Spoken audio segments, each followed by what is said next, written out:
Hey guys, tonight we're stepping into the misty mountains of Ming Dynasty, China, where you wake each morning to the gentle rustle of tea leaves and the distant chime of temple bells.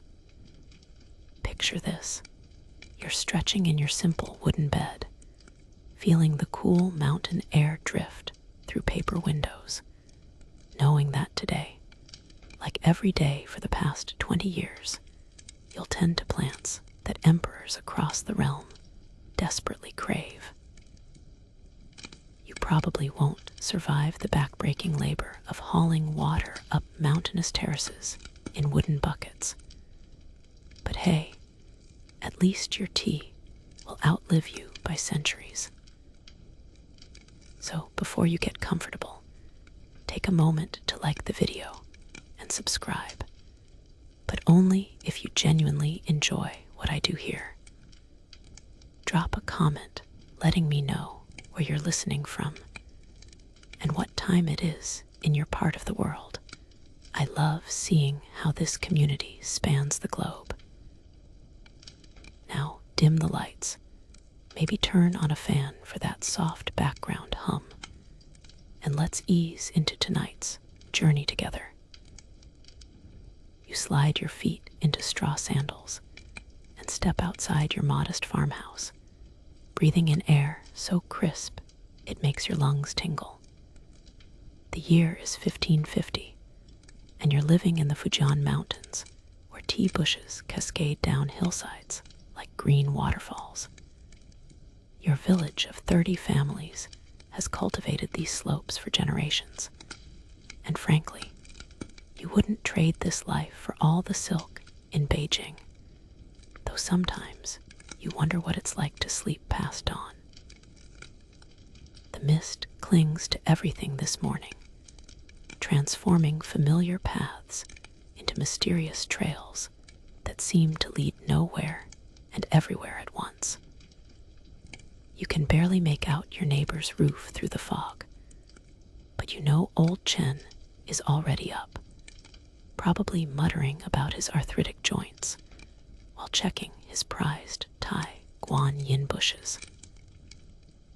The mainstream historical fact that most people don't realize is that tea farming during the Ming Dynasty was incredibly sophisticated, with farmers developing over 30 distinct varieties of tea, each requiring specific cultivation techniques that took decades to master.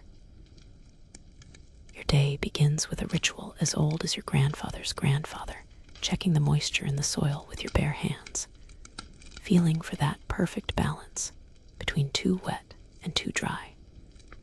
The earth should feel like a wrung-out cloth, damp, but not soggy, cool, but not cold.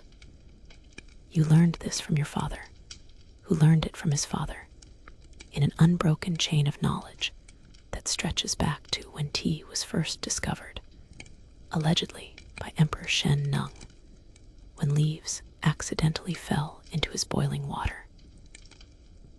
Here's a quirky tidbit that always makes you chuckle. Some scholars claim that tea farmers like you were among the first people in history to practice what we now call organic farming, not because you were environmentally conscious, but because you were too poor to afford anything else. You use night soil, human waste, as fertilizer, along with composted vegetable scraps and ash from your cooking fires. It's not glamorous, but it works, and your tea bushes thrive on this natural diet. Terraces stretch above and below your house like giant steps carved into the mountainside, each level carefully engineered to catch rainwater without causing erosion. You inherited this land from your father, who spent 30 years shaping these slopes with nothing but a hoe and stubborn determination. Historians still argue whether these elaborate terracing systems were developed by individual farmers or mandated by local officials. But honestly, you don't care about the politics. You just know they work. As you walk among your bushes, you notice the new growth pushing through older leaves, bright green tips that will become this season's first harvest. The plants look healthy, their roots anchored deep in rocky soil that forces them to develop intense flavors. Poor soil makes for excellent tea, your father always said, and you've learned he was right about most things, even if he was wrong about that girl from the next village who ended up marrying the blacksmith instead of you. The sun finally breaks through the mist, painting everything golden, and you feel that familiar satisfaction of another day beginning in this ancient rhythm. Your neighbors are emerging from their houses now, calling greetings across the hillsides, their voices echoing off stone walls and wooden gates. Mrs. Wu waves from her kitchen garden, where she grows the vegetables that supplement your mostly tea-based diet. And young Lee stumbles out looking like he stayed up too late again, probably reading those poetry books he borrows from the traveling merchant. This is your world, small, predictable, and utterly essential to an empire that spans thousands of miles. You're just one farmer in one village on one mountain, but your tea will travel to the Forbidden City, to merchant ships sailing south, to monasteries where monks brew it for meditation, and to tea houses where scholars debate philosophy over delicate porcelain cups. Not bad for someone who's never been more than 50 miles from home. The morning mist has lifted just enough for you to see clearly, and your experienced eye immediately assesses what today will bring. This is the season you've been preparing for all winter, spring plucking time, when the tea bushes offer up their most tender, valuable leaves. You move between the rows with practiced efficiency, your fingers already knowing which shoots to select and which to leave for later harvests. The art of plucking requires precision that would make a surgeon jealous. You're looking for 2 leaves and a bud, the golden standard that produces the finest tea. These young shoots, barely unfurled, contain concentrated flavors and oils that will disappear if you wait even a few days too long. Your grandmother used to say that tea leaves are like teenagers, perfect for exactly 5 minutes, then they become impossible to work with. Each bush tells its own story through the pattern of new growth.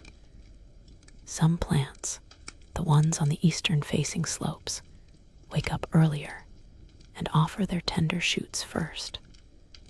Others, tucked into shadier spots, take their time, producing leaves with deeper, more complex flavors. You've learned to read these subtle differences over decades of observation, understanding that timing isn't just important, it's everything. The mainstream historical fact that shaped your entire profession is that during the Ming Dynasty, tea farmers developed the flush system of harvesting, where you pluck the same bushes multiple times throughout the growing season, rather than stripping them bare once. This innovation revolutionized tea quality and allowed farmers like you to produce several grades of tea from the same plants, maximizing both income and flavor diversity. Your picking basket, woven from local bamboo by your wife's clever hands, sits perfectly against your hip as you work. The basket's design hasn't changed in centuries because it doesn't need to. The shallow, wide shape prevents the delicate leaves from crushing under their own weight, while the tight weave allows air circulation. You'll fill this basket 3 times before noon, and each load represents hours of careful selection. Here's something that might surprise modern tea drinkers. You never pick tea leaves when they're wet with dew or rain. Moisture dilutes the essential oils and can cause fermentation to begin prematurely, ruining the entire batch. This means you often find yourself waiting, sometimes for hours, watching the sun slowly dry each leaf while your neighbors in other trades have already started their workday. Patience isn't just a virtue in tea farming, it's a requirement. The quirky reality of your profession is that your fingernails have become precision instruments. You keep them longer than most men, filed to specific shapes that allow you to pinch stems cleanly without bruising the leaves. Your wife teases that you take better care of your nails than she does, but you know that ragged or too short nails can damage a leaf's cellular structure, affecting the final tea's flavor. Beauty standards are different when your livelihood depends on fingertip sensitivity. As the morning progresses, you fall into the meditative rhythm that makes this work almost hypnotic. Reach, assess, pinch, drop into basket. Your hands move independently of conscious thought, leaving your mind free to wander. You think about your son, now 15, who's shown real aptitude for tea cultivation, but dreams of becoming a scholar. Part of you hopes he succeeds in the imperial examinations, but another part knows that scholar officials come and go while tea farmers endure. The social dynamics of plucking season fascinate outside observers. Historians still argue whether tea farming communities developed their cooperative labor practices out of necessity or tradition. But you know the practical reality. Certain tasks require many hands working together. When someone's crop reaches peak ripeness, the entire community helps with the harvest, knowing that reciprocity will ensure their own crops receive the same attention. Your neighbor's daughter, May, works alongside you today, her quick fingers making your experienced hands look clumsy. She's 17 and engaged to a boy from the valley, but for now, she's one of the best pickers in the village.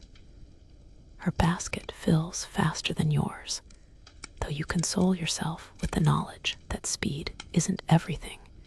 Your years of experience mean you rarely need to sort through your picks later, removing leaves that are too old or damaged.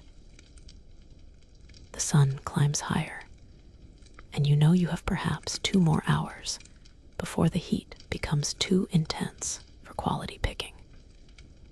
Tea leaves picked during the hottest part of the day lack the subtle qualities that distinguish premium tea from ordinary leaves.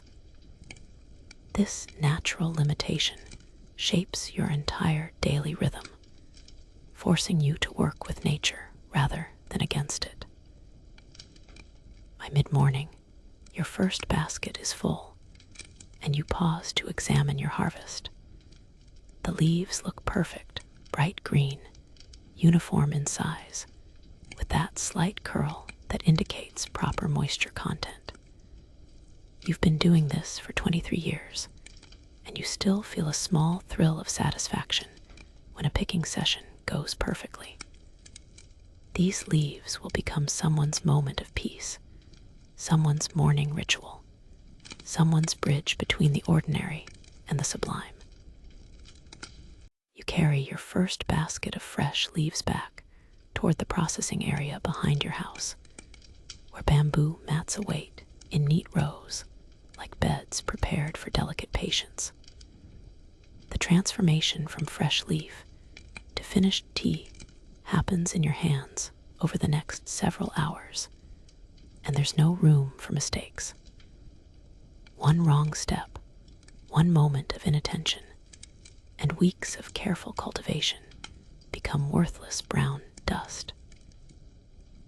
The first stage, withering, requires spreading your fresh picks across those bamboo mats in the shade. Each leaf must lie separately, not touching its neighbors, allowing air to circulate freely around every surface. You learned this technique from your father, who learned it from his grandfather, in an unbroken chain of knowledge that stretches back to the earliest tea masters. The leaves need to lose about 30% of their moisture, but you don't measure this with instruments. You know by touch, by smell, by the subtle way the leaves begin to feel less crisp and more pliable. The mainstream historical development that revolutionized your craft was the Ming Dynasty's perfection of pan-firing techniques for green tea production. Unlike earlier methods that relied solely on sun-drying, pan-firing allows you to control the oxidation process precisely, stopping it at exactly the right moment to preserve the tea's fresh, grassy flavors. Your large iron pan, seasoned by decades of use, can reach temperatures that would burn your skin instantly, but barely scorch properly prepared leaves. While the morning's harvest withers, you tend the fire that will heat your processing pan. The fuel, usually a mixture of dried tea prunings, rice hulls, and carefully selected hardwood, must burn hot but clean, without smoke that could contaminate the delicate leaves. Managing this fire is an art form that takes years to master. Too hot, and you'll char the outside of leaves while leaving the inside unprocessed. Too cool, and the leaves will oxidize unevenly, creating bitter compounds that no amount of skill can remove. Your wife, Ling, joins you for the next phase, her presence both practical and comforting. Processing tea requires 4 hands working in perfect coordination, especially during the critical pan-firing stage.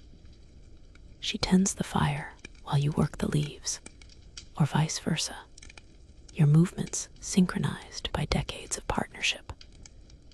Watching you two work together, neighbors often comment that you move like dancers who have rehearsed the same routine for years. Here's a quirky detail that reveals the precision of your craft. You can determine the exact temperature of your iron pan by holding your hand at specific distances above its surface. 6 inches away for 10 seconds means the pan is ready for initial heating. 4 inches for 5 seconds indicates perfect rolling temperature.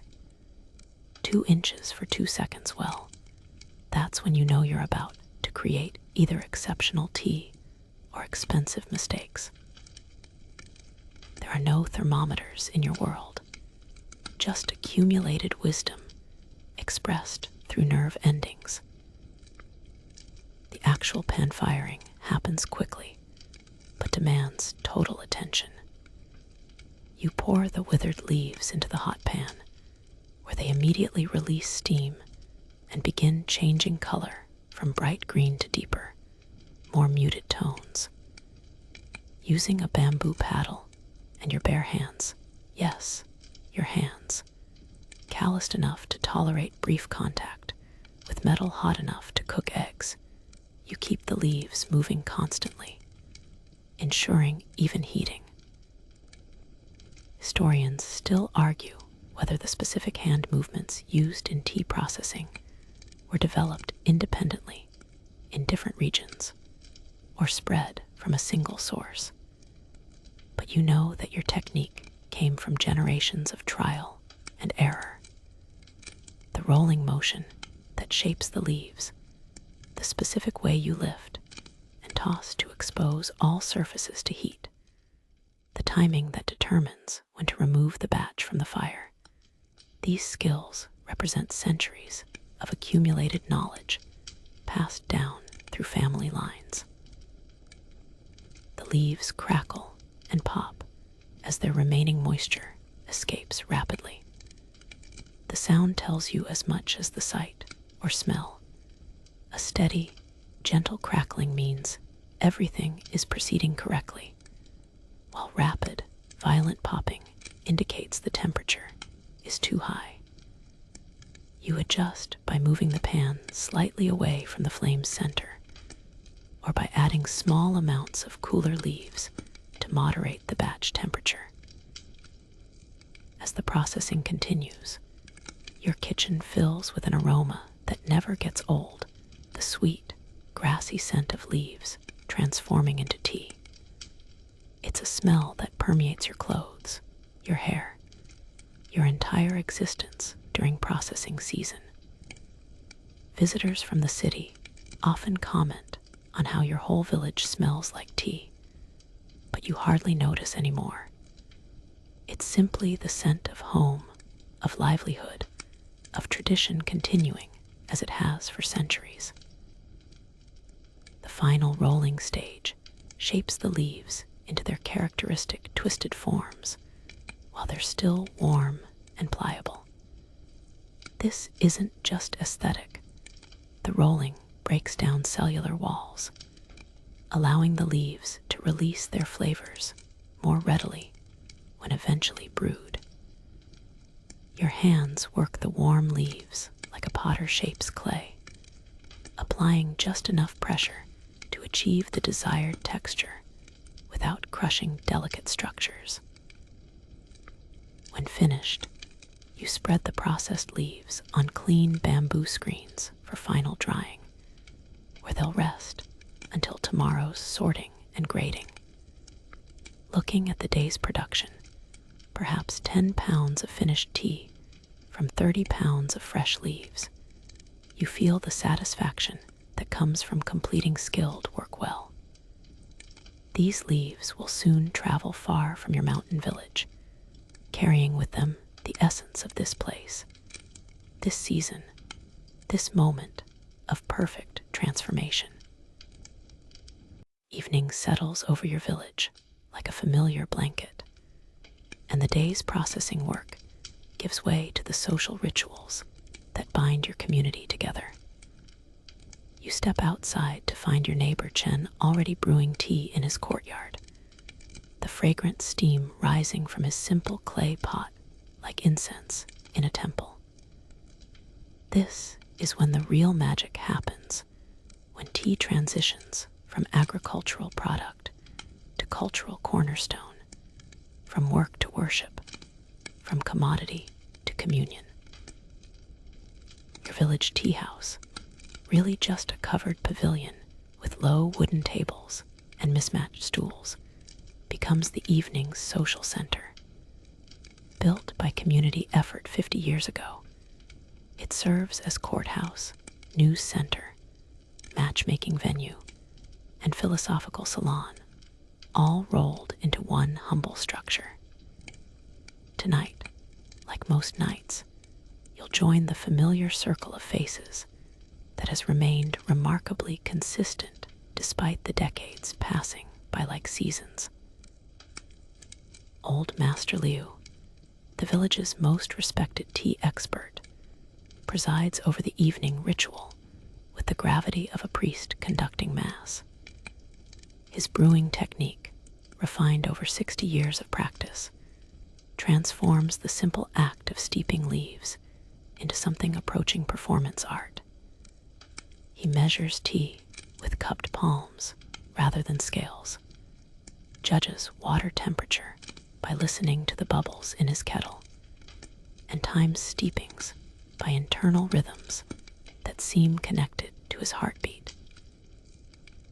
The mainstream historical significance of village tea culture during the Ming Dynasty cannot be overstated. These informal gatherings served as the primary means of preserving and transmitting tea knowledge across generations. Without written manuals or formal schools, everything you know about cultivation, processing, and brewing was learned through observation, conversation, and countless shared cups in settings exactly like this one. Tonight's conversation begins, as it often does, with gentle criticism of each other's latest batches. Master Liu tastes your morning's production with the concentration of a scholar reading classical poetry, his weathered face revealing nothing until he sets down the cup with a soft click against its saucer. The withering could have been longer, he declares, but his slight nod indicates approval. In Master Liu's vocabulary, any criticism shorter than 5 minutes means you've achieved excellence. Your wife joins the circle, carrying a plate of roasted seeds and dried fruit that complement tea's astringent qualities. Her presence shifts the conversation toward village gossip, the merchant's daughter who ran away to Beijing, the new tax collector who seems reasonable compared to his predecessor, the strange weather patterns that have everyone worried about the summer harvest. These discussions matter as much as technical tea talk, weaving individual lives into the larger community fabric. Here's something outsiders find fascinating. Your village has developed its own tea-tasting vocabulary that differs significantly from the formal language used in imperial courts or major trading centers, where court officials might describe a tea as transcendent or divinely harmonious. You and your neighbors use earthy metaphors drawn from daily life. A good tea holds the mountain, meaning it captures the terroir of your specific location. A poor batch runs away from itself, indicating flavors that lack cohesion or balance.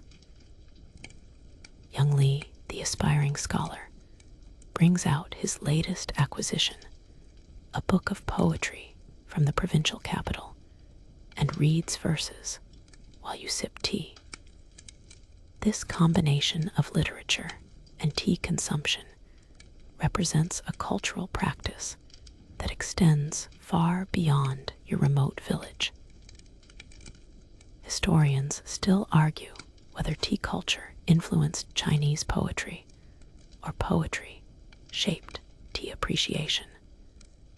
But sitting here listening to ancient words while tasting leaves from your own hillsides, you sense they've always been inseparable. The conversation turns to technical matters when Farmer Zhang mentions problems with his autumn flush. His description of yellowing leaves and bitter flavors immediately engages everyone's diagnostic skills. Master Liu asks specific questions about soil drainage, while Chen inquires about processing temperatures. Your wife, whose palate rivals any professional taster's, offers to sample Zhang's problematic batch tomorrow. This collective troubleshooting embodies the cooperative spirit that makes village life sustainable. As full darkness settles, someone lights paper lanterns that cast dancing shadows across weathered faces. The tea house transforms into something almost mystical, a place where time moves differently, and conversation flows like the tea itself, sometimes rapid and energetic, other times slow and contemplative. You've spent thousands of evenings in this exact spot, yet tonight feels unique, irreplaceable, worthy of memory. The evening's final ritual involves Master Liu brewing what he calls farewell tea, a blend of different farmers' contributions that represents the community's collective effort. Each family's tea contributes distinct characteristics, creating a flavor profile that no single producer could achieve alone. Drinking this blend reminds everyone that individual success depends on community support, that competition serves cooperation rather than replacing it. Walking home under stars that seem close enough to pluck like tea leaves, you reflect on how these simple gatherings preserve something precious and difficult to define. Tomorrow, you'll return to solitary work among your bushes, but tonight's conversations will influence countless small decisions: when to harvest, how to process, what wisdom to pass on to your son. The tea culture of your village isn't separate from tea production. It is tea production, the invisible infrastructure that transforms agricultural labor into cultural legacy. Dawn brings an excitement that has nothing to do with tea processing. Today the merchants arrive for their seasonal buying trip, and your small village temporarily becomes a crucial node in trading networks that stretch from Mongolia to Southeast Asia. You hear their approach long before seeing them. The rhythmic clinking of pack animals, voices calling in dialects you barely understand, and the general commotion that follows any caravan bold enough to navigate mountain paths in search of premium tea. The lead merchant, a weathered man named Wang, who's been buying from your village for 12 years, greets you with the elaborate courtesy that marks successful long-distance traders. His ability to remember not just your name, but details about your family, your specific tea varieties, and even your previous year's production quality represents professional skills as refined as your own tea expertise. These merchants are far more than simple buyers. They're cultural ambassadors, information networks, and economic lifelines rolled into calculating, quick-witted packages. Setting up for the day's negotiations, you arrange samples of your best teas on bamboo mats, each variety displayed to highlight its distinctive characteristics. Your spring green tea, pale and delicate, sits alongside the more robust summer harvest and your experimental autumn flush that surprised everyone with its unexpected complexity. This presentation represents months of work condensed into small piles of dried leaves, but you know that Wang's experienced eye will assess everything within minutes. The mainstream historical reality that shaped your entire economic existence is that Ming Dynasty tea trading operated on credit systems extending across thousands of miles and multiple growing seasons. Wang doesn't carry enough silver to purchase your entire village's production outright. Instead, he offers partial payment now and promises for future settlements that depend on successful sales in distant markets. This system requires trust built over years of reliable transactions, making personal relationships as valuable as product quality. Wang examines your samples with rituals as elaborate as any tea ceremony, but focused entirely on commercial rather than aesthetic considerations. He rubs leaves between his fingers to assess texture, holds them to his nose for aroma evaluation, and brews tiny tastings that he slurps loudly before spitting into a brass bowl. His facial expressions reveal nothing, but you've learned to read subtle signs, a slight nod, a pause before moving to the next sample, the way he returns to previous teas for second tastings. Here's where the process becomes genuinely fascinating. Wang doesn't just buy tea, he buys stories. Each batch needs a narrative that will appeal to specific customer categories in distant markets.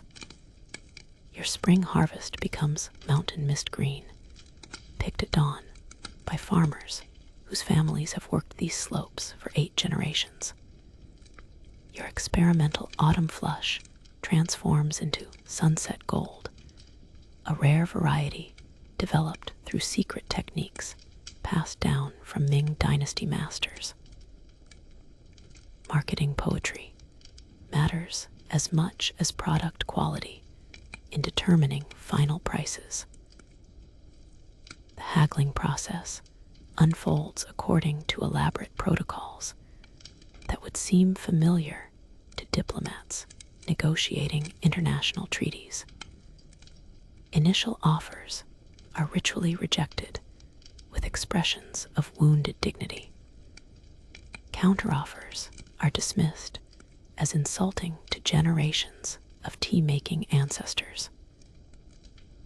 Both parties invoke family honor, production costs, market conditions, and the goddess of mercy before eventually reaching terms that seem to satisfy everyone, while leaving both sides convinced they've been slightly cheated. Your neighbor Chen, whose personality tends toward the dramatic, engages in negotiations that resemble theatrical performances more than business transactions. He clutches his chest when Wang offers 20% below asking price, claims his ancestors are weeping in their graves, and threatens to feed his premium tea to the village pigs rather than accept such humiliation. Wang responds with equal theatricality, describing the terrible risks of mountain travel, the unreliable nature of distant customers, and his own family's financial struggles. Eventually, they settle on terms probably determined before the performance began. Historians still argue whether these elaborate negotiation rituals developed to disguise the real economics of tea trading, or emerged naturally from cultural preferences for indirect communication. But you know the practical result. Both sides get what they need while preserving face and maintaining relationships essential for future business. The drama is part of the deal, not an obstacle to it. As transactions conclude, Wang shares information that connects your isolated village to the broader world. Tea prices in Beijing have increased due to the emperor's renewed interest in green varieties. Southern routes to Southeast Asia are temporarily disrupted by pirate activity, creating opportunities for overland traders. A new processing technique developed in Fujian province is producing teas that command premium prices from collectors willing to pay extraordinary sums for novelty. The caravan's departure marks your village's return to its normal rhythm. But the silver coins now hidden in various household hiding spots represent more than payment for this season's work. They're proof that your labor connects to vast networks of production, distribution, and consumption that span continents.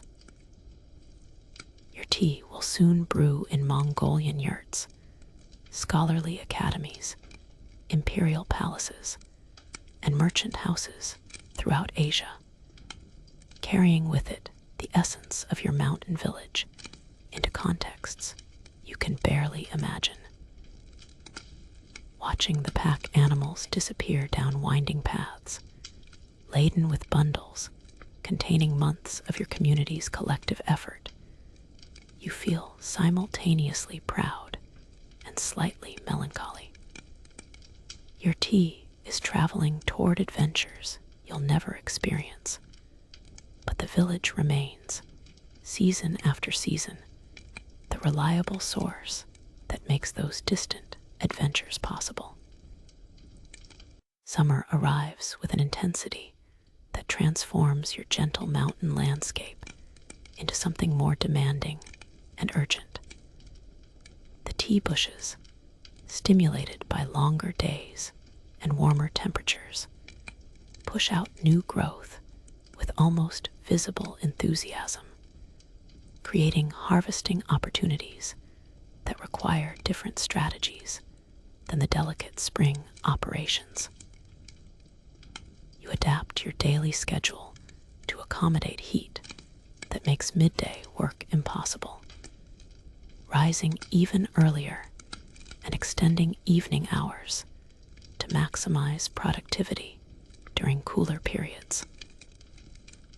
Your summer tea differs fundamentally from spring varieties, developing stronger flavors and more robust characteristics that appeal to different market segments. Where spring teas whisper subtle complexities that require careful attention to appreciate, summer harvests announce themselves boldly, producing brews that satisfy rather than seduce.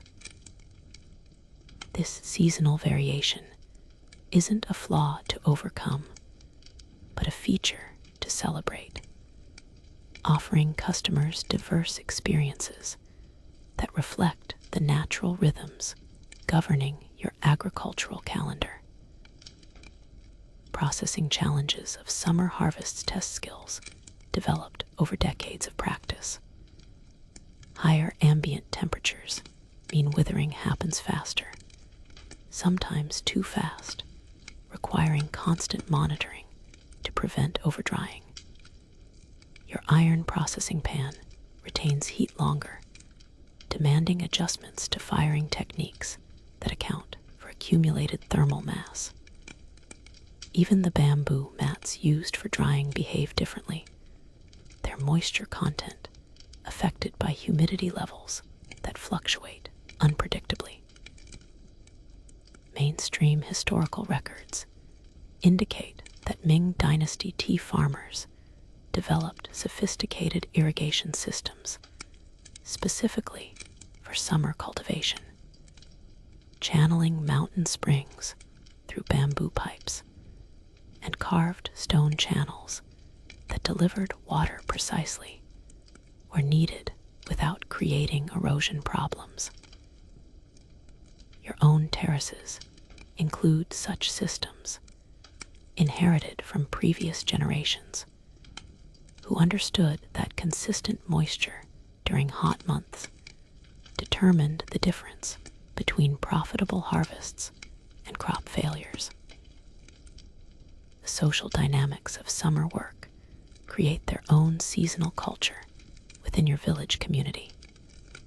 The intense heat forces everyone to coordinate activities around shared cooling periods, leading to impromptu gatherings under large shade trees where neighbors share tools, gossip, and cooling drinks made from last year's tea stores. These informal meetings serve practical functions, organizing cooperative labor for larger tasks, while maintaining social bonds that make isolated mountain life sustainable. Here's something that always amuses visiting merchants. Your village has developed a complex system of weather prediction based entirely on tea plant behavior. Leaves that curl more tightly than usual indicate approaching storms.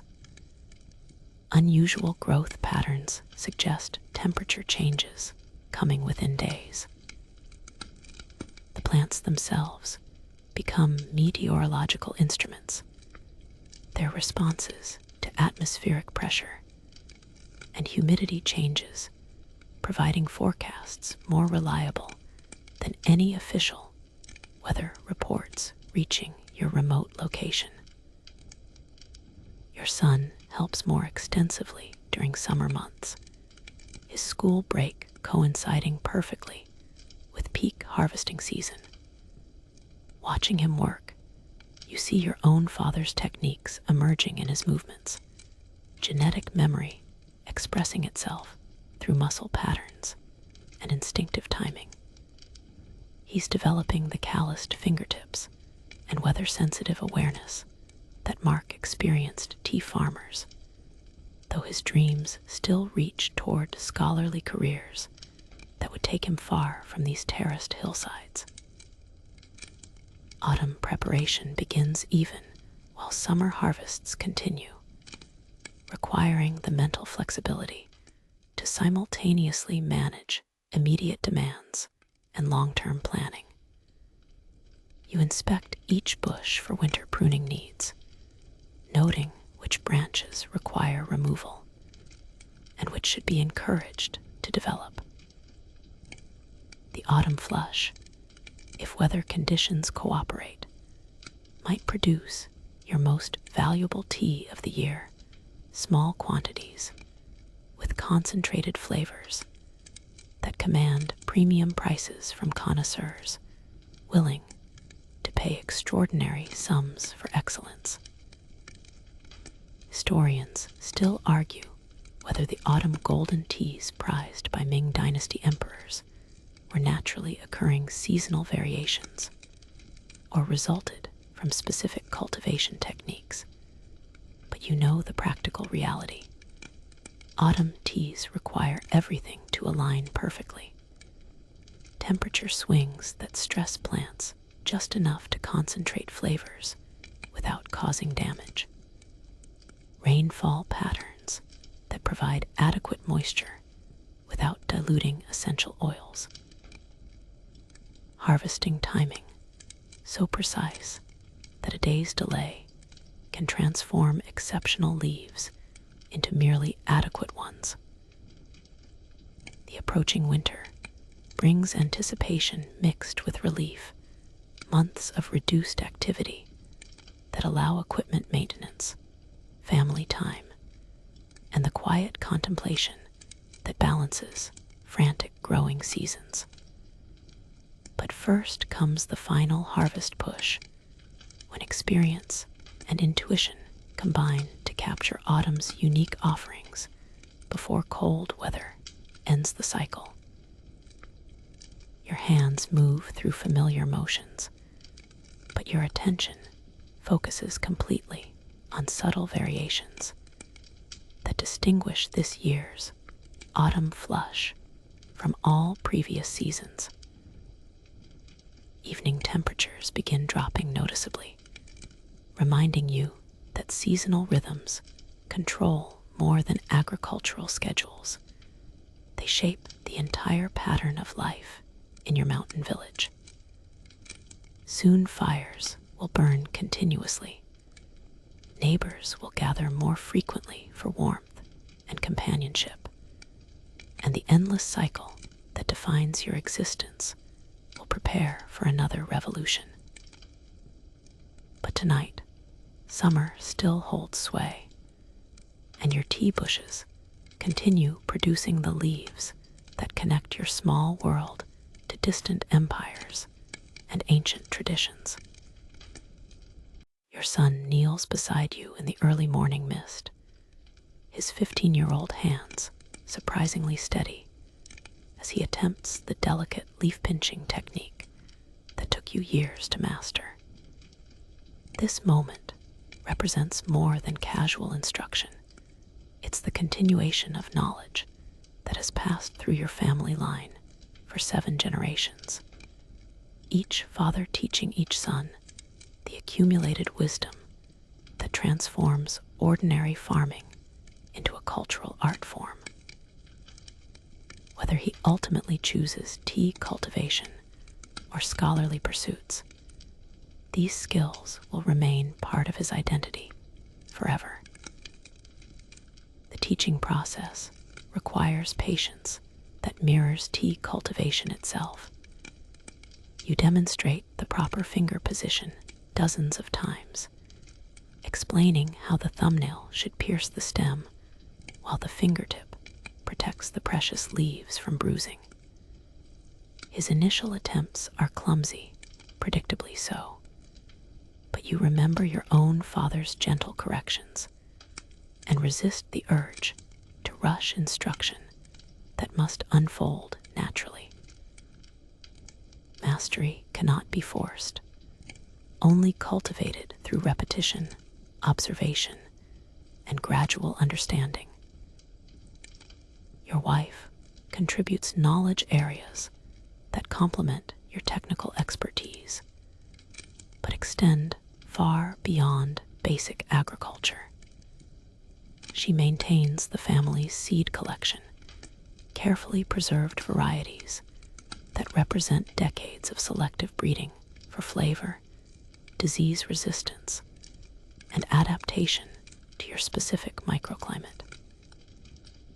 Her understanding of which plants produce the best mother stock, how to propagate new bushes from cuttings, and when to introduce fresh genetic material prevents the stagnation that destroys long-term agricultural sustainability. The mainstream historical pattern that shaped families like yours throughout the Ming Dynasty involved specialization within broader cooperation. While you focus on cultivation and primary processing, your wife manages secondary processing, packaging, and quality control. Your son will eventually assume responsibility for customer relationships and business negotiations. This division of labor maximizes efficiency while ensuring that complete knowledge remains within family units, capable of operating independently when necessary. Family meals during tea season revolve around harvest schedules rather than conventional timing, creating eating patterns that outsiders find peculiar, but make perfect sense within your agricultural context. Breakfast happens before dawn, when you need energy for early picking. Lunch becomes a series of small snacks consumed while working, designed to maintain blood sugar without requiring extended breaks. Dinner, the day's main meal, occurs after processing concludes, often near midnight during peak season. Here's a tradition that reveals the deep integration between family life and tea cultivation. Your household maintains a family blend that combines small quantities from each season's best batches, creating a unique mixture that represents your family's tea-making signature. This blend is never sold, only shared with honored guests, and used for special occasions like weddings, births, and festival celebrations. The recipe, known only to family members, will pass to your son, along with responsibility for maintaining its quality. Your daughter, now 12, shows aptitude for the aesthetic aspects of tea culture that complement practical cultivation skills. She's learning to arrange tea settings that enhance the drinking experience, understanding how cup selection influences flavor perception, and how environmental factors affect appreciation. Her contributions might seem decorative compared to agricultural labor, but you recognize that presentation skills determine whether customers view your product as commodity or luxury. Record-keeping traditions maintained by your family would impress any imperial bureaucrat with their thoroughness and consistency. Your wife maintains detailed logs of weather patterns, harvest yields, processing variations, and market prices that extend back to your grandfather's time. These records, written in careful brushstrokes on handmade paper, provide invaluable reference materials for making seasonal decisions and adjusting techniques based on long-term trends rather than short-term fluctuations. Historians still argue whether family-based tea operations were more efficient than larger corporate structures, but you know the practical advantages of intimate-scale production. Family members share economic incentives that align individual effort with collective success. They develop specialized knowledge through years of working together. They maintain quality standards that reflect personal reputation rather than anonymous employment.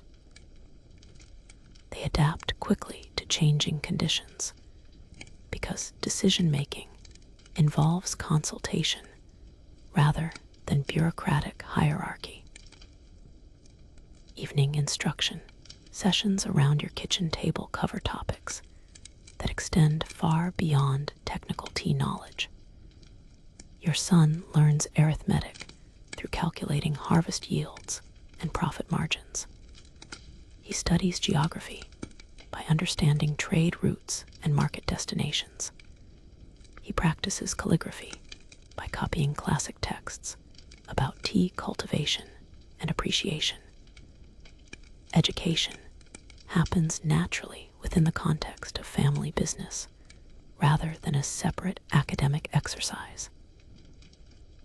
The philosophical dimensions of tea cultivation emerge gradually through family discussions that blend practical concerns with deeper questions about tradition, innovation, and responsibility to future generations. Your son must understand not just how to grow tea, but why tea matters, its role in cultural continuity, its connection to spiritual practices, its function as bridge between individual craft and community identity. These lessons cannot be taught directly, only absorbed through years of participation in family traditions that embody rather than explain essential values. Looking at your children, you see the future of your family's tea tradition taking shape in ways both predictable and surprising. They will inherit your knowledge, but adapt it to their own circumstances, maintaining continuity while allowing necessary change. This balance between preservation and evolution represents the deepest wisdom your family tradition offers, not rigid adherence to past methods, but flexible application of enduring principles to changing conditions.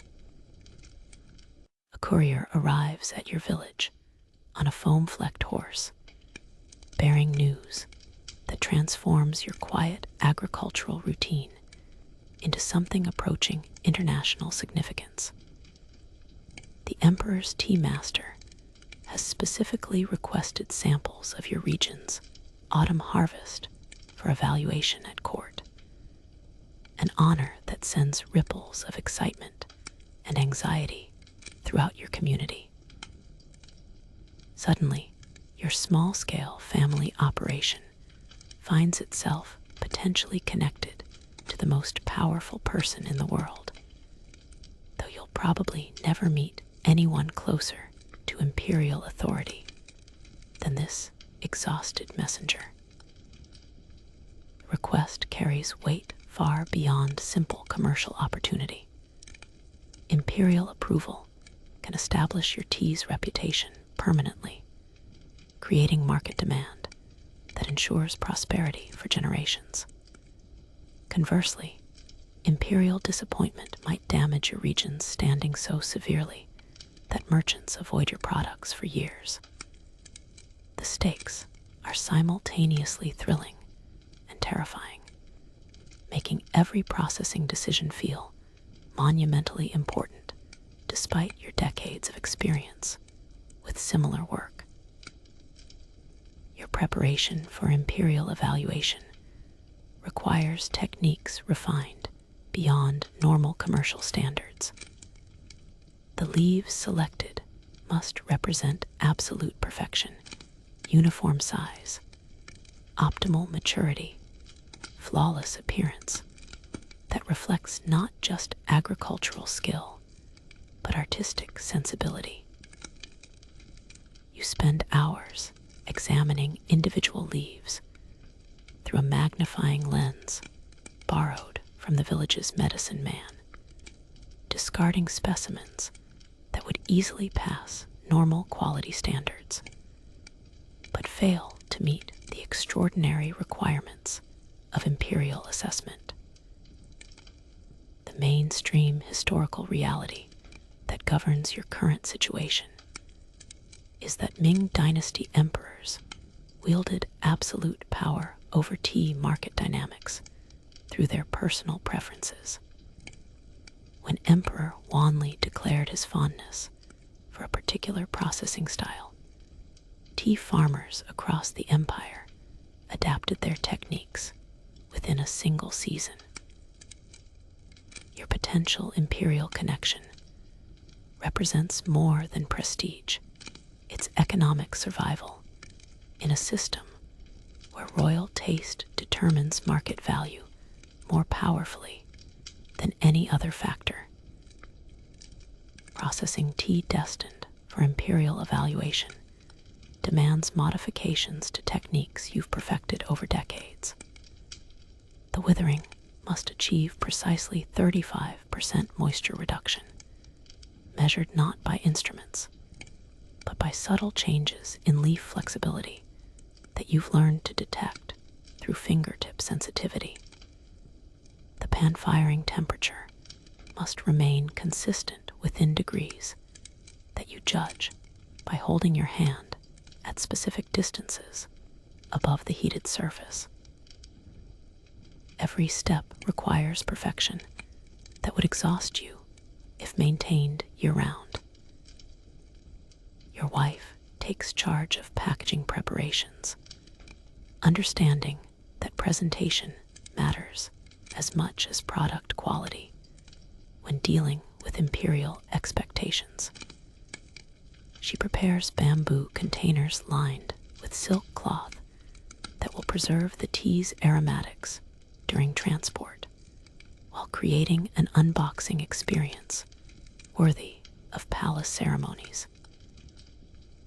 The wrapping techniques she employs, learned from her grandmother, who once prepared gifts for a provincial governor, transform simple agricultural products into objects suitable for imperial attention.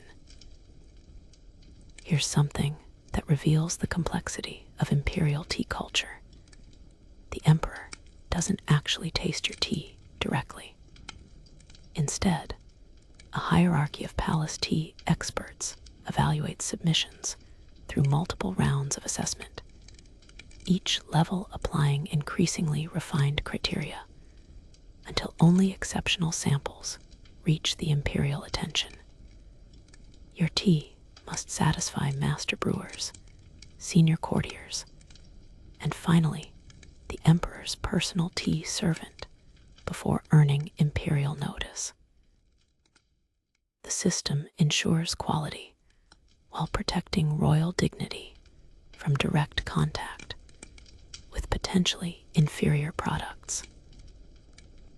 The village mobilizes collectively to support your imperial submission, understanding that success benefits everyone while failure reflects on the entire community. Master Liu contributes his finest brewing techniques for the preparation instructions that will accompany your tea. Young scholar Li writes elegant calligraphy describing your family's tea-making history. Even the children help by maintaining absolute quiet during final processing stages, recognizing that imperial quality tea requires concentration undisturbed by normal household noise. Historians still argue whether imperial tea preferences genuinely reflected superior aesthetic judgment or simply represented the arbitrary exercise of absolute power. But the practical consequences remain identical regardless of philosophical interpretation. Imperial approval transforms regional agricultural products into luxury commodities, commanding prices that seem almost fictional compared to normal market rates. Your autumn harvest might feed your family for a year or support them for a decade, depending entirely on reactions occurring in a palace you'll never see. The psychological pressure of imperial evaluation affects your entire village in unexpected ways. Neighbors who normally compete for merchant attention now collaborate to ensure that your submission represents the community's collective reputation. The elderly share special techniques normally kept as family secrets. Successful farmers contribute their best leaves to supplement your harvest. Everyone understands that imperial recognition benefits the entire region's tea industry. As your carefully processed samples disappear down mountain paths toward the imperial capital, you experience emotions that combine pride, anxiety, and profound humility. Your family's work will be judged by standards developed in palace environments, where aesthetic refinement reaches levels unimaginable in agricultural settings. Success would validate generations of accumulated knowledge, while failure might suggest that rural tea cultivation cannot achieve true excellence despite decades of dedicated effort. The waiting period that follows submission represents psychological torture disguised as normal agricultural routine. You continue daily cultivation tasks, while part of your attention remains focused on distant palaces where unknown experts evaluate your life's work according to criteria you can only guess. Months pass before word arrives, during which every aspect of normal village life feels suspended between current reality and potential imperial transformation. When news finally returns, delivered by the same courier who collected your submission, the entire village gathers to hear results that will affect everyone's future prospects. Imperial approval doesn't just validate your specific tea, it establishes your region's reputation within trading networks that extend throughout Asia. The Emperor's seal of approval becomes a marketing tool more powerful than any commercial advertisement, transforming mountain-grown tea into luxury products sought by collectors willing to pay extraordinary prices for imperial association. The morning routine that begins your day extends far beyond practical agriculture into spiritual practices that your grandfather would recognize despite the decades separating your generations. Before touching a single tea leaf, you pause at the small shrine in your courtyard, offering incense to the local mountain spirits and ancestors whose accumulated wisdom guides your daily decisions. This isn't mere superstition, it's recognition that successful tea cultivation requires harmony between human effort and natural forces beyond mortal control. Your understanding of tea cultivation integrates Taoist principles that view farming as cooperation with natural patterns rather than domination over agricultural resources. The concept of wu wei, or effortless action, influences everything from harvesting timing to processing techniques. You've learned to work with seasonal rhythms instead of forcing unnatural schedules, understanding that the best tea emerges when human skill aligns with environmental conditions rather than opposing them. The Buddhist monastery perched on the ridge above your village maintains its own tea gardens, and the monks' cultivation methods offer fascinating contrasts to your family's commercial approach. Their techniques emphasize mindfulness and meditation during every agricultural activity, transforming routine tasks into spiritual practices. You've adopted some monastic methods, particularly their approach to patient observation that reveals subtle changes in plant health invisible to hurried examination.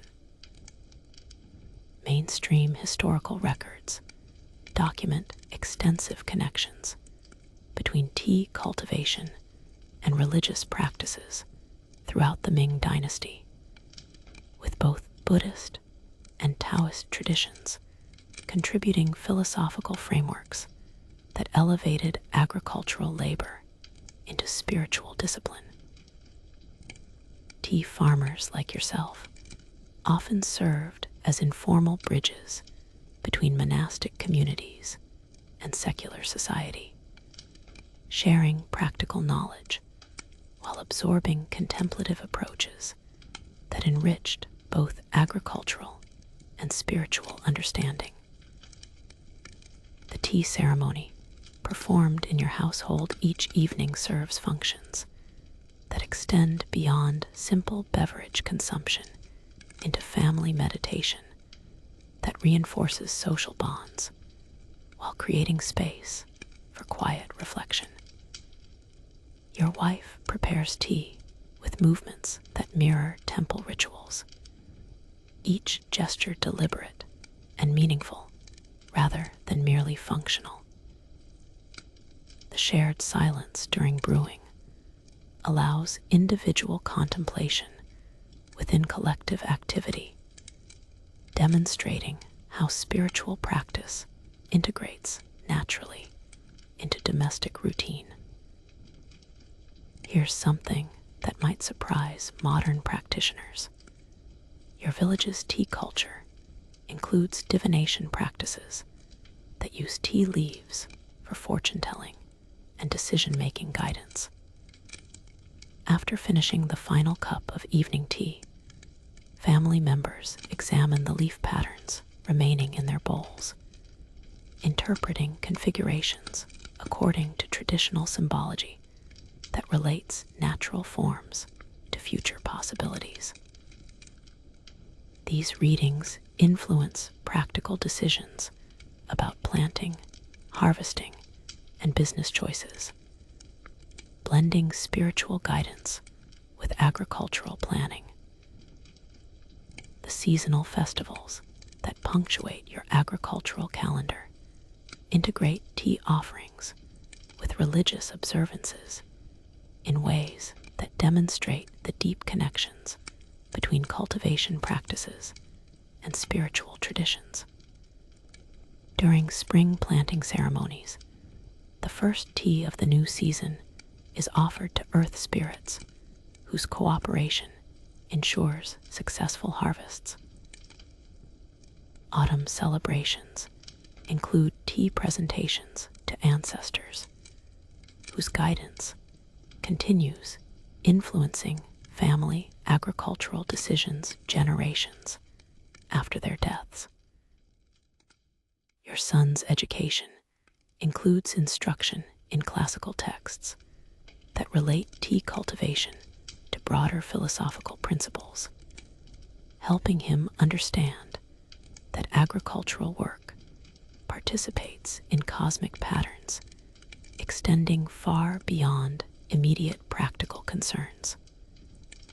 The Tao Te Ching's teachings about natural harmony inform approaches to plant cultivation that emphasize observation and adaptation rather than forceful intervention. Buddhist texts about mindfulness enhance attention to detail that improves both tea quality and personal spiritual development. Historians still argue whether spiritual elements in tea cultivation represent genuine religious conviction or practical techniques disguised as mystical practices. But you know the experiential reality. Contemplative approaches improve agricultural results while enriching personal satisfaction with daily work. Mindful attention reveals subtle environmental changes that inform better cultivation decisions. Patient observation develops intuitive understanding that supplements technical knowledge with deeper wisdom.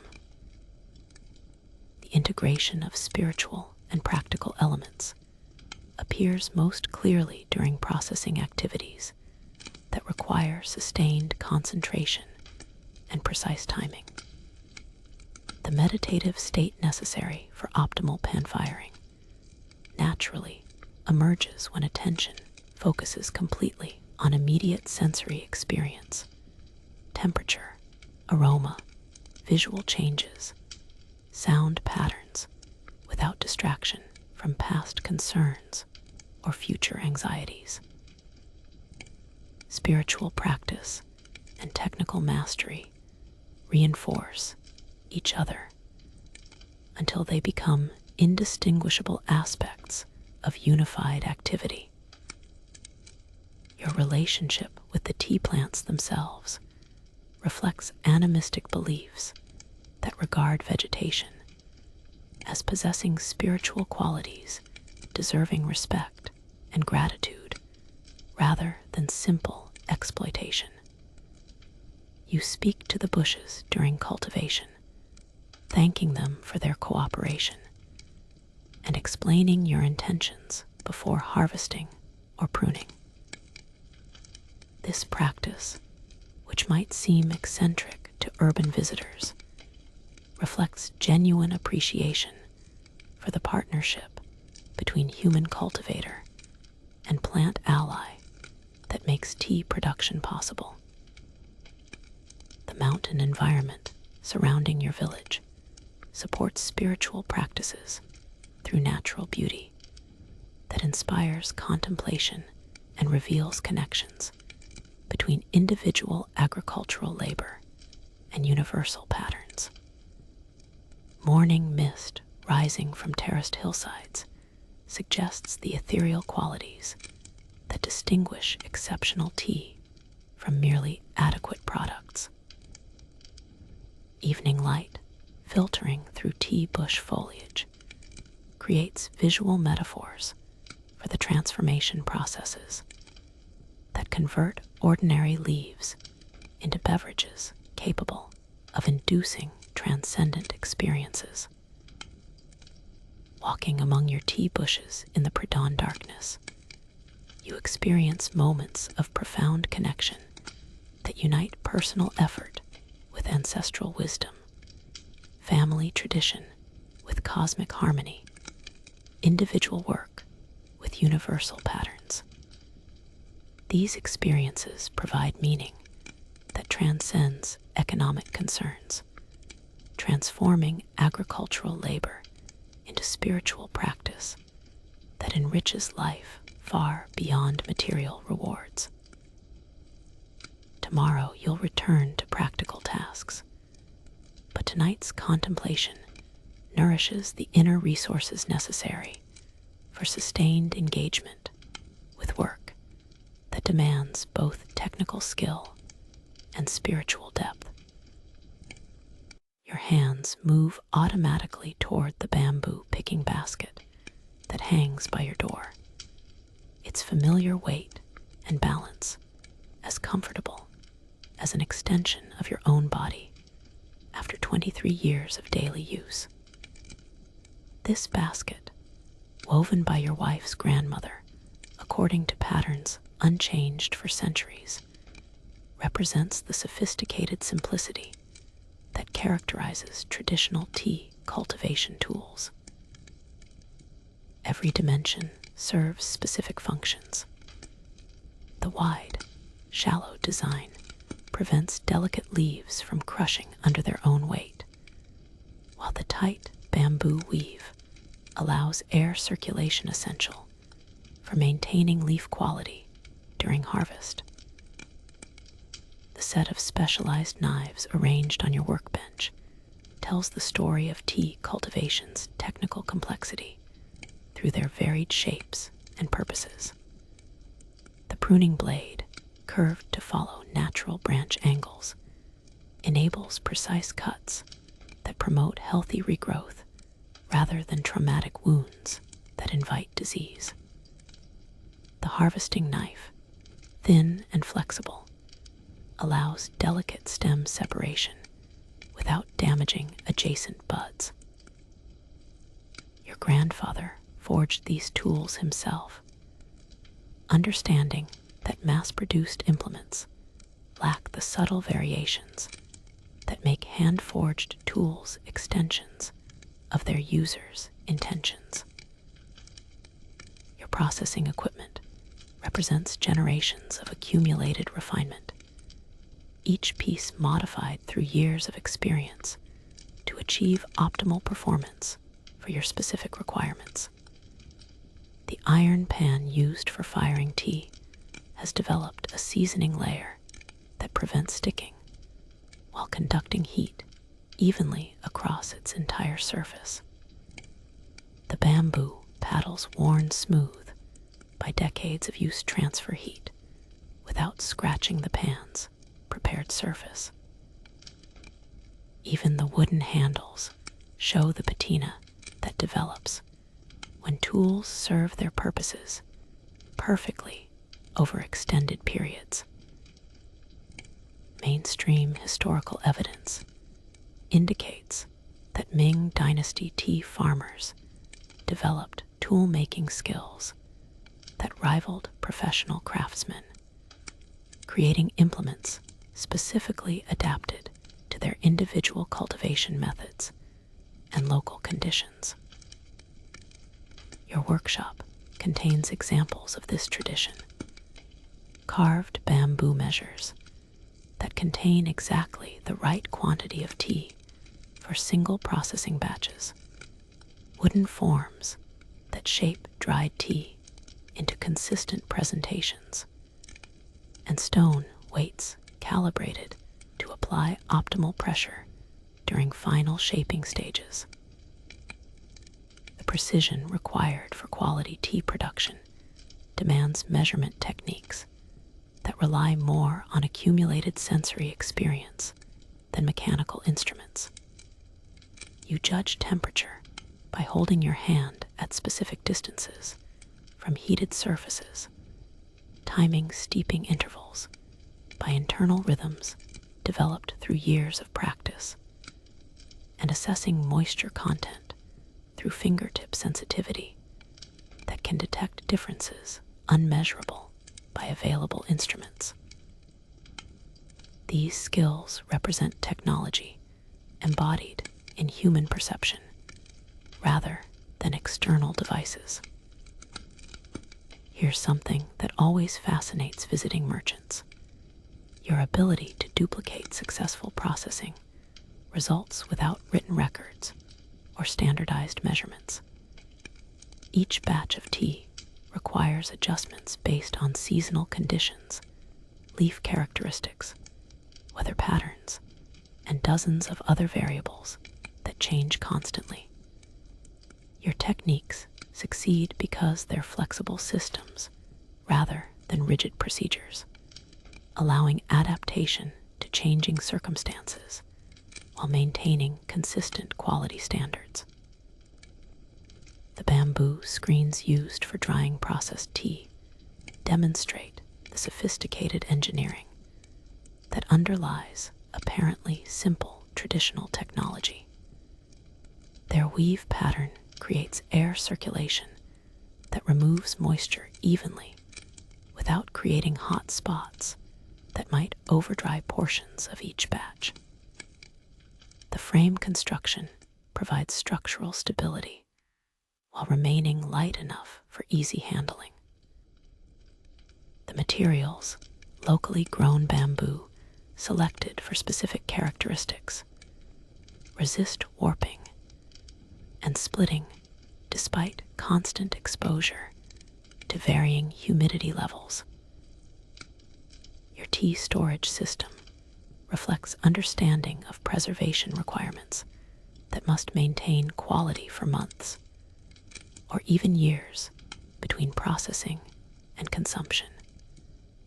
Sealed ceramic containers protect dried tea from light and moisture while allowing necessary air exchange.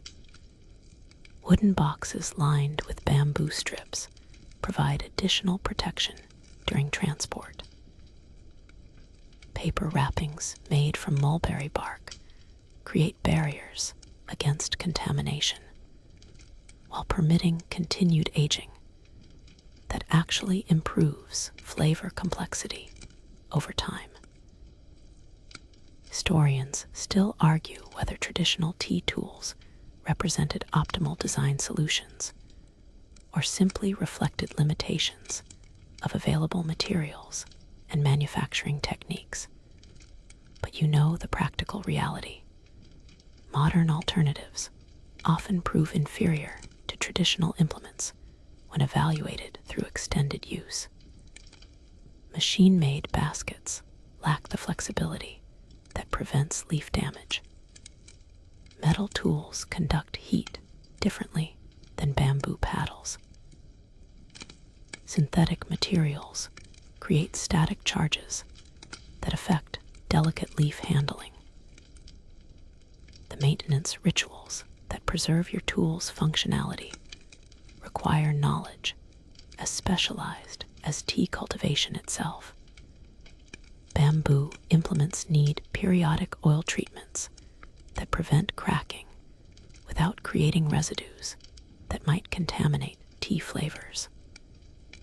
Iron tools require careful seasoning that builds protective layers while maintaining precise surface textures. Wooden handles develop optimal grip characteristics through use patterns that gradually shape them to fit your specific hand dimensions perfectly.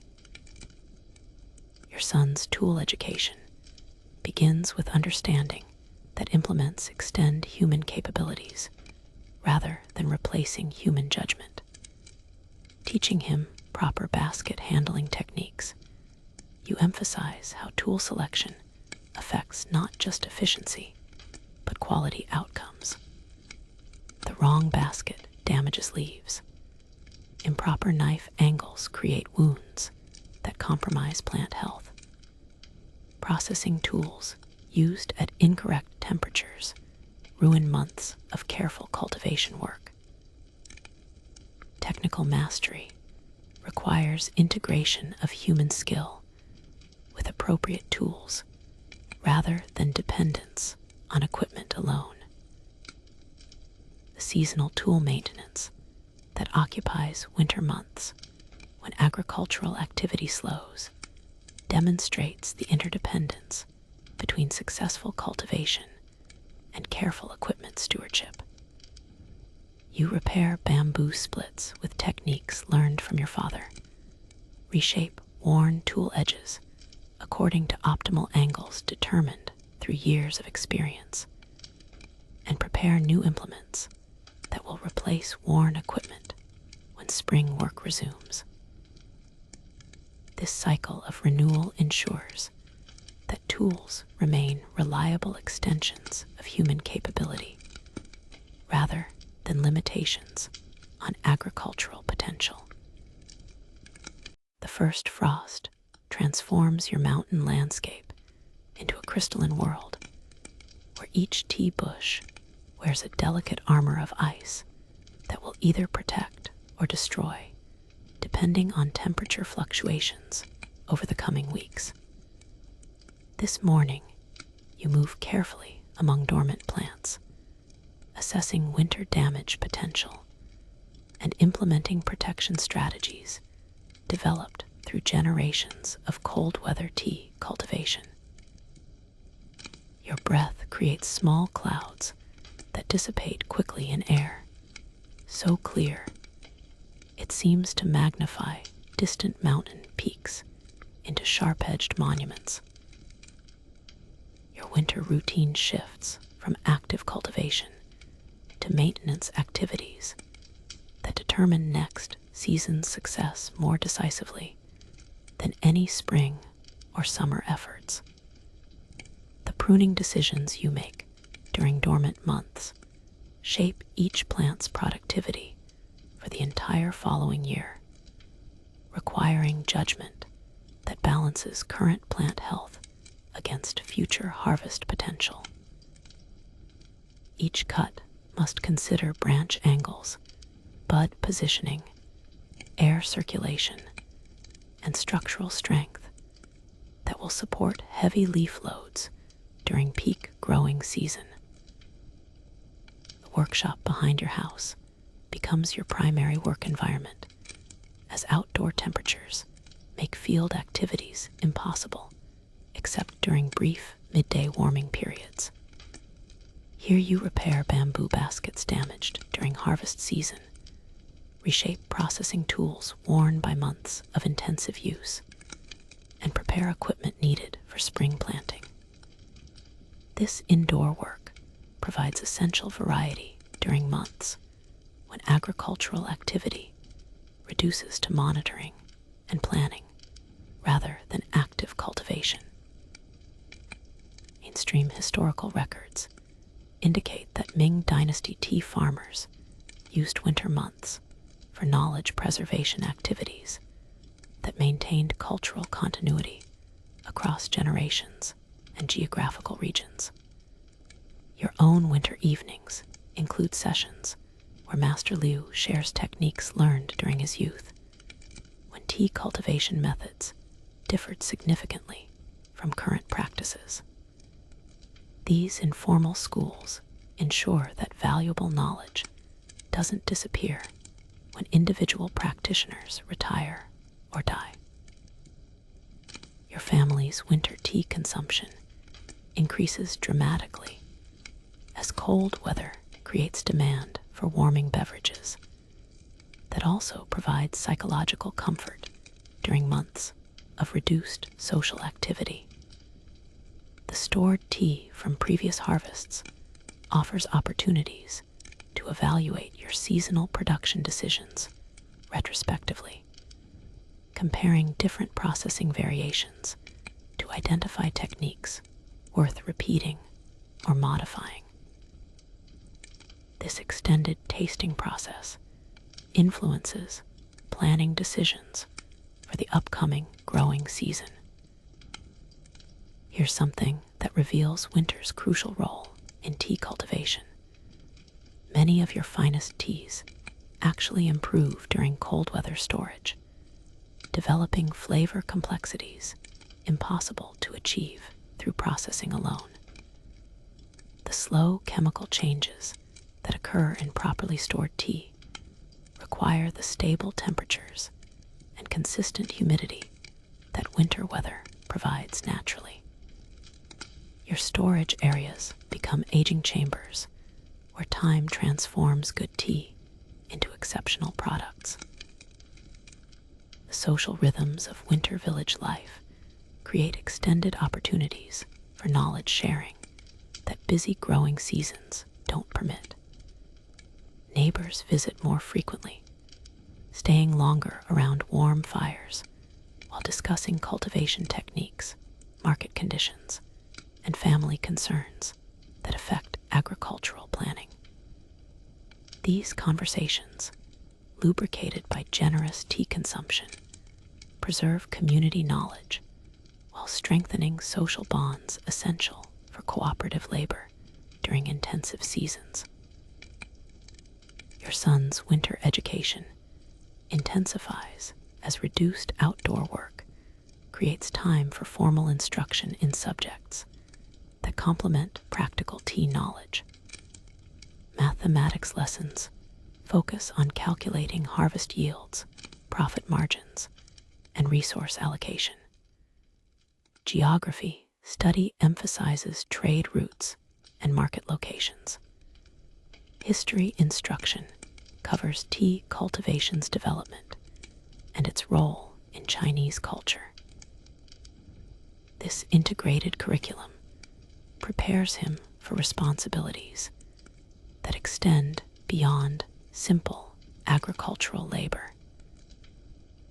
Historians still argue whether winter dormancy periods were economically wasteful for tea farmers or provided essential recovery time that improved overall productivity.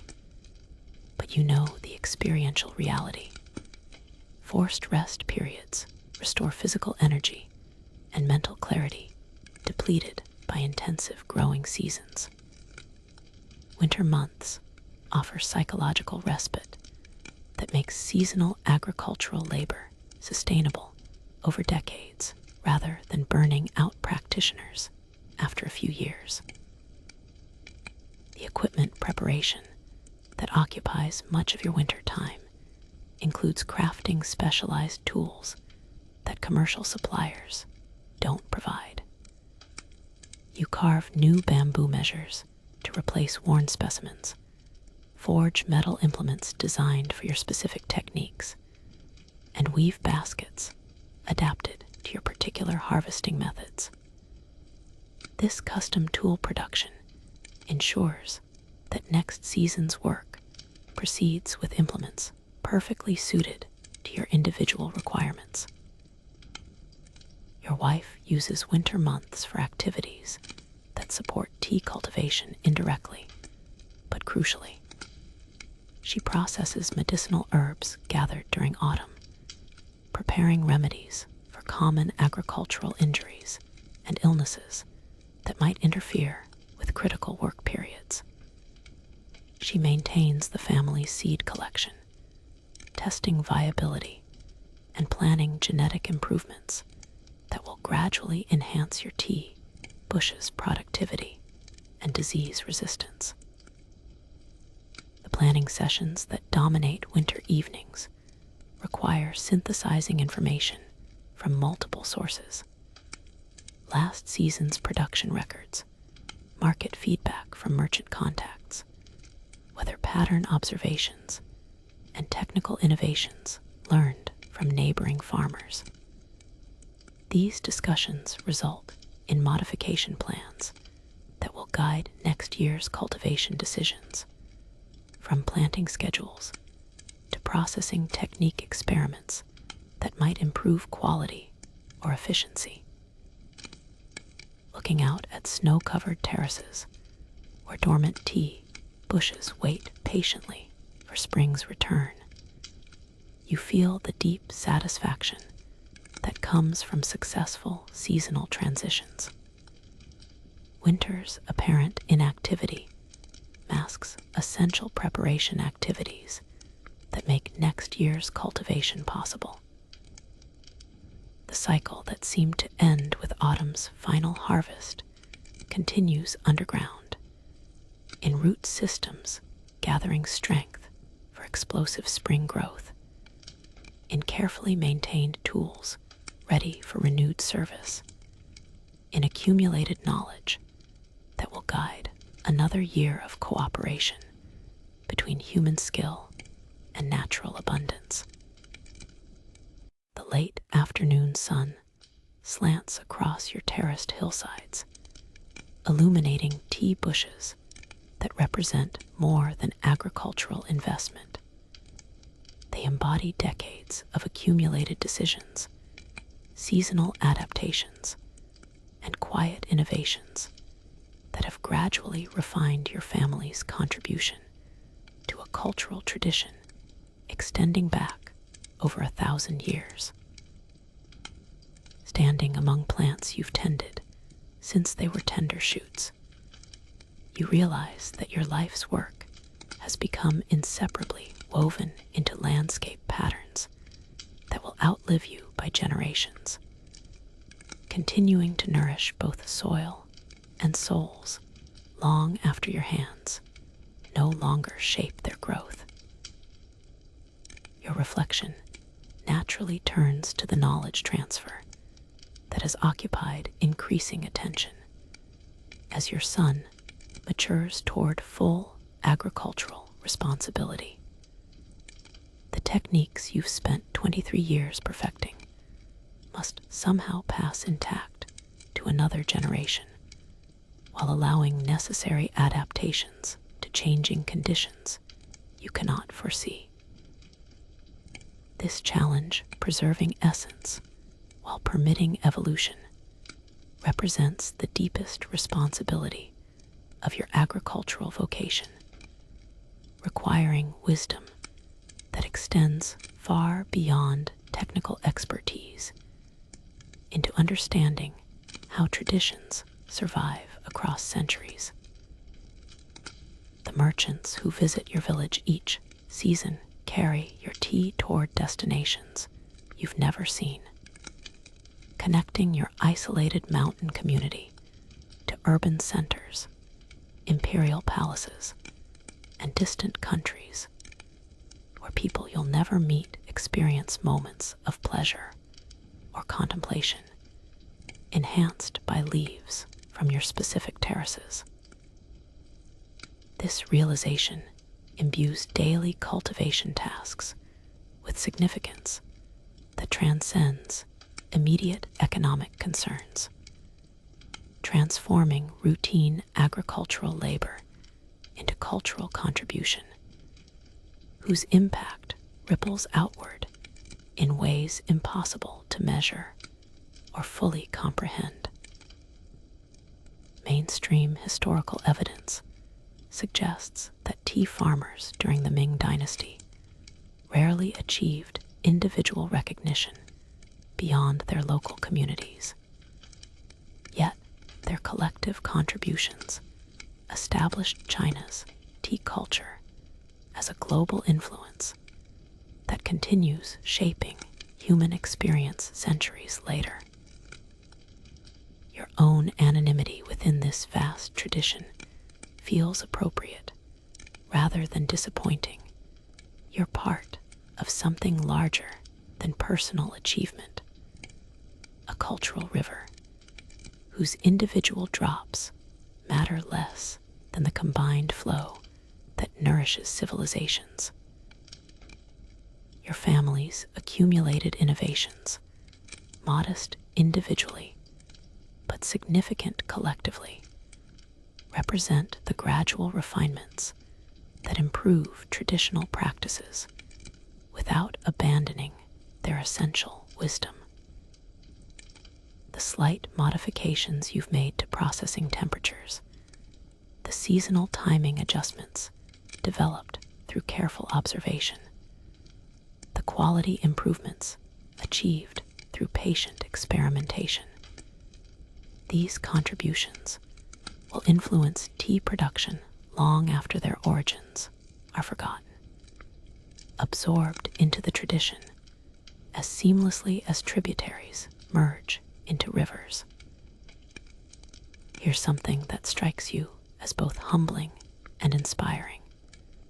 The tea bushes surrounding your house will continue producing excellent leaves for decades after you're gone, their root systems anchored in soil enriched by your labor, their branching patterns shaped by your pruning decisions, their genetic characteristics influenced by your selection choices. Your legacy lives not in monuments or written records, but in productive plants whose annual cycles will repeat your seasonal wisdom for generations to come. The village community that has supported and challenged your agricultural development over the decades, represents a collective achievement more significant than any individual success. The cooperative knowledge sharing, the mutual assistance during critical periods, the social traditions that preserve technical expertise while fostering innovation. These community strengths ensure that tea cultivation wisdom survives individual practitioners and continues adapting to changing conditions while maintaining essential continuity.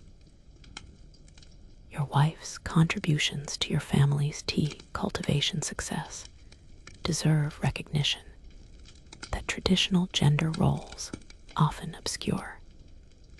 Her plant propagation skills, processing expertise, quality assessment abilities, and business acumen have shaped your agricultural achievements as decisively as your more visible fieldwork. The partnership that makes your tea operation successful demonstrates how traditional agricultural communities depend on complementary expertise rather than individual heroism. Historians still argue whether traditional agricultural communities like yours represent stable wisdom or barriers to progress. But you know the lived reality. Sustained interaction with natural systems develops understanding that cannot be rushed, replicated artificially, or transferred through formal education alone. The knowledge you've accumulated through decades of daily observation, seasonal adaptation, and patient experimentation represents irreplaceable cultural wealth that deserves preservation and respectful transmission. The philosophical dimensions of tea cultivation that have gradually emerged through years of contemplative practice offer perspectives on human nature relationships that extend far beyond agricultural applications. Understanding how to cooperate with natural rhythms rather than dominating them, recognizing that patience often achieves better results than force, appreciating how small daily improvements accumulate into significant long-term changes. These insights enrich life far beyond their practical utility in tea production. As evening approaches and familiar shadows begin lengthening across terrace slopes, you feel profound gratitude for the opportunity to spend your life engaged in work that matters, not just economically, but culturally, spiritually, and aesthetically. The tea you've produced has contributed to countless moments of human pleasure, contemplation, and social connection, participating in traditions that unite individual experience with collective heritage in ways both subtle and profound. The sun continues its gentle descent behind western peaks, painting your mountain world in shades of gold and amber that seem to emanate from the tea leaves themselves, as if decades of cultivation have infused the very landscape with the warm, earthy tones that define your life's work. Your hands, weathered by countless seasons of careful attention to delicate plants, rest easily at your sides as you breathe in the evening air that carries fragrances of jasmine, mountain pine, and that distinctive sweetgrass scent that rises from healthy tea bushes, settling into nighttime dormancy. Tomorrow will bring another day of the ancient rhythms that have shaped your existence: the early rising, the careful examination of plants, and weather, the processing decisions that transform simple leaves into liquid poetry. But tonight, as darkness gradually embraces your village and oil lamps begin flickering in neighbors' windows, you feel the deep contentment that comes from work well done, traditions faithfully maintained, and knowledge carefully preserved for future generations, who will continue this gentle, essential labor long after your own contribution has merged seamlessly into the continuing story.